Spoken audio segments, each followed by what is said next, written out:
Is this a sign na siguro hindi pala talaga para sa Cosmo si Atisa Manalo? Hindi kasi nakuha si Atisa Manalo sa top 5 finalist ng Miss Cosmo sa finals night.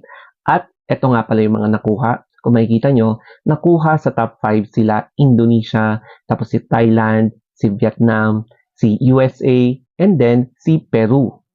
At ang nanalo during that night ay si Indonesia.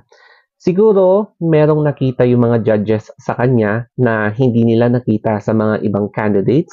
That's why yung mga scores nila ay pumabor talaga sa Indonesia. So for me, siguro kung magpo-protesta yung mga ibang tao, they can file a protest. Pero syempre tapos na yung finals night na yan eh. And that is a historical moment para sa Indonesia kasi sila yung kauna-unahang country na nanalo sa Miss Cosmo. Sa